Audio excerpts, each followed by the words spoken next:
Facebook CEO Mark Zuckerberg has publicly defended allowed paid political ads, including those with false claims, amid scrutiny of Facebook and other tech platforms. Twitter has long allowed political ads, but last night, Twitter's CEO said the social media giant would ban them starting in late November. John Yang looks at the reasoning, the reaction, and what it could mean for other tech giants. Nick, in a series of tweets announcing the decision, Twitter CEO Jack Dorsey said political ads present entirely new challenges to civic discourse at increasing velocity, sophistication, and overwhelming scale. He said the ads have significant ramifications that today's democratic infrastructure may not be prepared to handle. Nancy Scola is senior technology reporter for Politico. Nancy, thanks for joining us. Thanks for having me. So this is a change for Jack Dorsey at Twitter. Why now? Why make this change now? So in a lot of ways, Jack was reacting to a great deal of pressure that's been applied to a different company than Twitter, that's Facebook. There's been this great deal of controversy around Facebook in recent weeks over their policy of not pulling down misleading posts that politicians put up.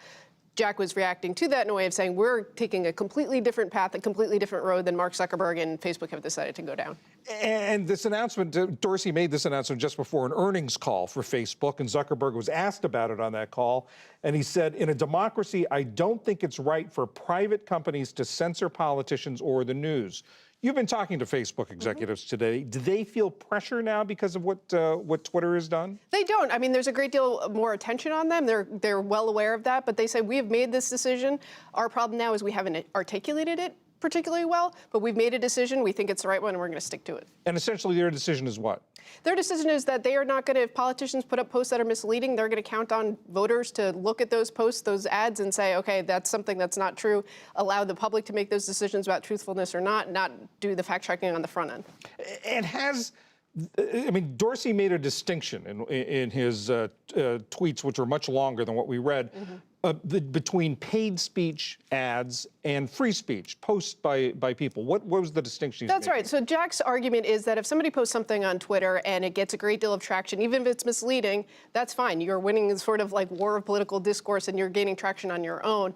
If you're going to pay to promote it, that's sort of a false promotion that Twitter's sort of being, what's the best way of putting it? Twitter is helping to implement, helping to perpetuate your falsehoods. They're not going to play that role. So he's making that distinction of you can't pay to get scale. You have to get scale by actually the value of your message. And what's Facebook's attitude toward what we would call here the free media, the things that people are posting rather than the ads? So Facebook and Twitter actually have a newsworthiness exception. So if you're a politician, a world leader, that sort of thing, they actually allow you to post things that otherwise might be violative of their terms of service. They will mark them on Twitter to say this breaks our rules of service, but it's our terms of service, but it's more important for the public to actually be able to see what their political leaders are posting. So that's the approach that Facebook takes too. They leave it up and they don't pull it down in a way that they might pull down other people's content. Is this sort of two different philosophies on this between Twitter and Facebook? Absolutely. That's actually the really interesting thing we're seeing happening is that I think you mentioned in Jack's tweets, he really kind of referenced Facebook's policy. He didn't mention Mark Zuckerberg by name, but it was clearly a point-by-point refutation of the approach that Facebook has taken on this. And they're really kind of saying, okay, we're two different companies. We have two different ways of viewing the world, and we're going to go down different paths on this.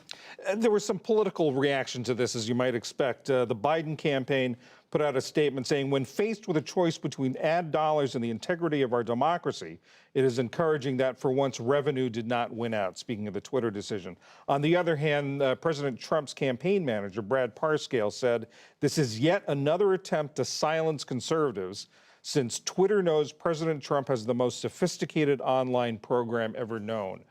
Are we seeing this rivalry of Twitter versus Facebook becoming political and partisan? Absolutely, and we've seen Facebook again and again be very cautious about being seen by conservatives as somehow biased against them. There's no evidence that they are biased against them, but they've really reacted against that critique that have come from Republicans since the 2016 election. They're really worried about doing anything that might set off those sort of alarm bells. And this started, the debate over all this, we should note, started when Vice President Biden's campaign complained about an ad on Facebook.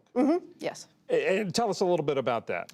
So there was an ad that the Trump campaign ran that alleged a connection, a nefarious connection between the Biden family and the Ukraine. It's misleading. There's no evidence to sort of back it up, and Facebook declined to take that down. Nancy Scola of Politico, thank you very much. Thank you.